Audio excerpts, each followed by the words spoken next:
Hello mga te! It's me again, Ariza Micaela, and I am your today's kachika.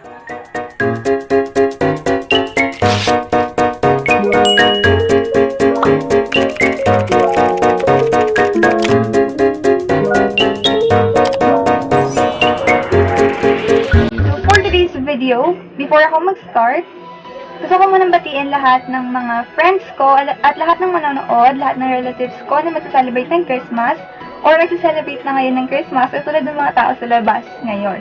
Kaya maingay. So, happy holidays sa inyong lahat. Kung bago ka lang sa channel ko, huwag mo kalimutang mag-subscribe and i-click mo na din yung notification bell dito sa baba para updated ka sa mga videos na i-upload ko pa. And, if magustuhan mo itong video na to, click mo lang yung like button dyan, then sa baba, and share mo na rin to sa Facebook or sa kahit anong social media accounts na meron ka kung may time ka. So, for today's video, dahil nga Christmas ngayon, ang gagawin ko ngayon ay Christmas-inspired makeup tutorial. So, ang highlight ng makeup look natin ngayon ay yung candy cane. Yan, candy cane. Ayan yung highlight ng look natin ngayon. So, sisimulan ko tong video na to sa pamamagitan ng paggamit ng moisturizer. So, gagamitin ko pa rin tong tomato glass skin ng Fresh Skin Lab. Hanggang ngayon, hindi ko pa rin memorize.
Para sa concealer, ang gagamitin ko naman etong Careline Brighten Stick.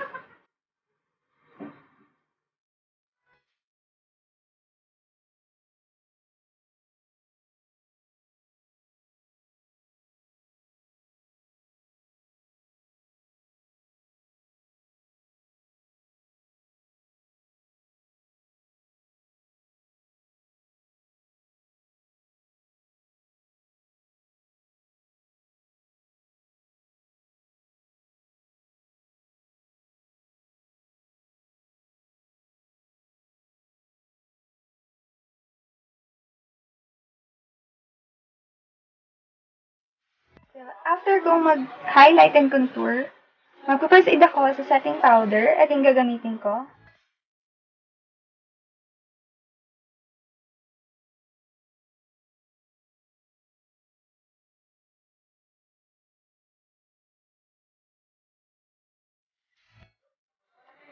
Para sa contour, ang gagamitin ko ito, yung Beauty Glaze Eyeshadow Palette, and ang kukunin ko ay ito.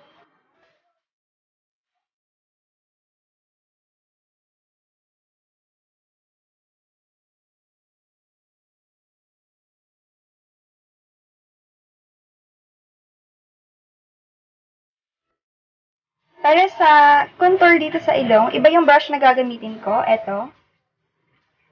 Iba rin yung color na gagamitin ko, which is ito, yung medyo gray.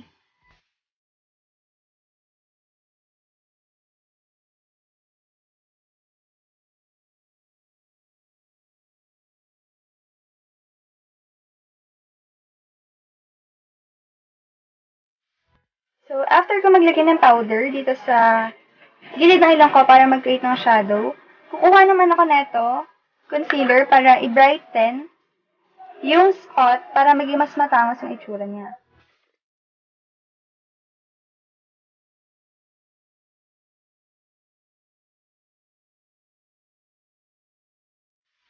After ko mag-contour sa ilong, magpaproceed na ako dito sa brows. Una kong gagawin ay gagamit ako ng brow pencil. Ito.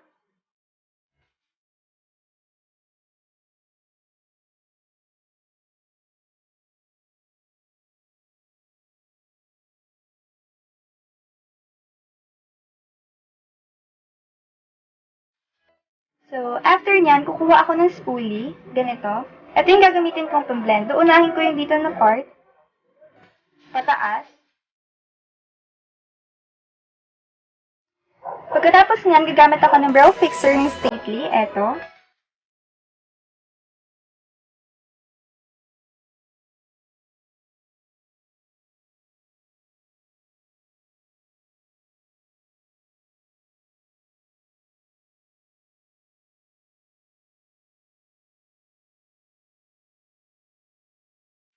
So, gagamitin ko tong concealer na to.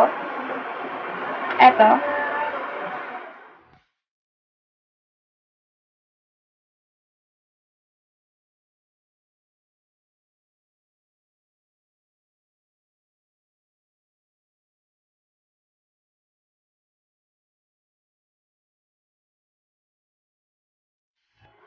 So, after nyan, isiset ko lang yan. Gagamitin ko tong eyeshadow na to.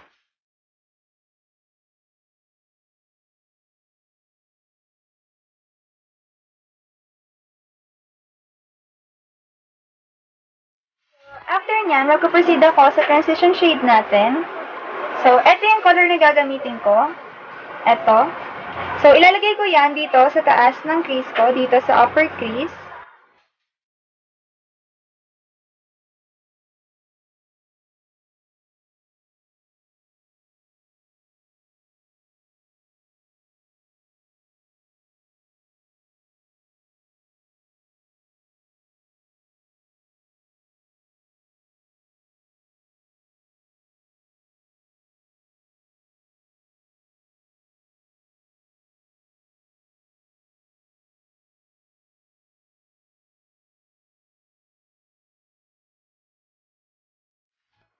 So, para sa lower crease, dito, ang ilalagay ko naman ay eto, tsaka eto. Paghahaluin ko silang dalawa para maging mas dark pa.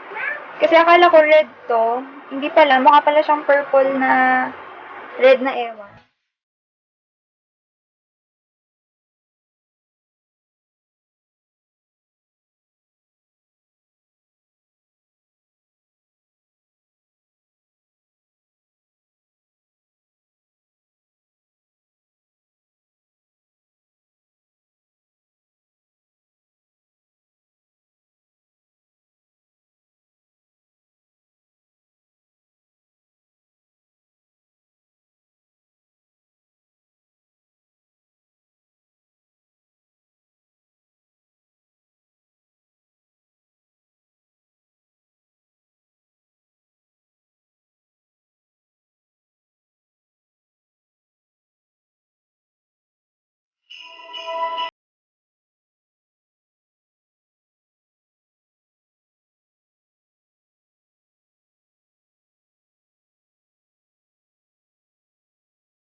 Ayan, hindi siya mukhang candy cane.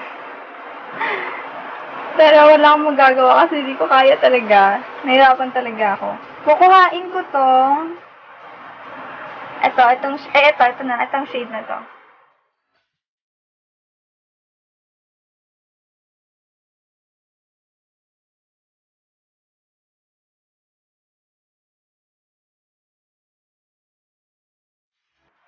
Tapos, eyeliner.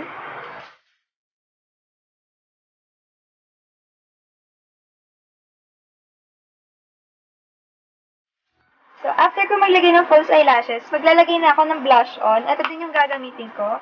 Itong shade na to.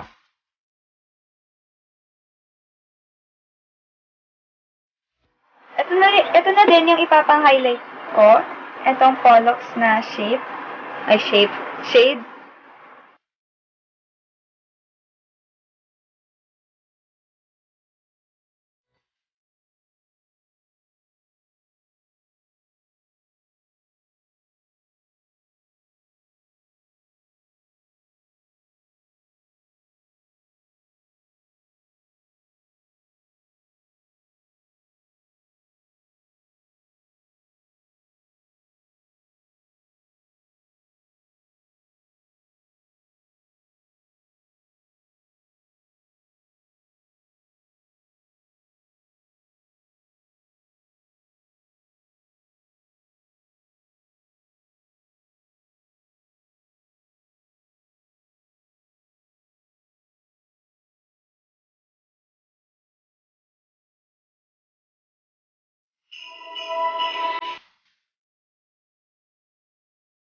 Mamaya na lang ako maglalagay ng outline. Unahin ko muna tong lipstick. So, gagamitin ko tong lip tint ng Stately in the shade Althea.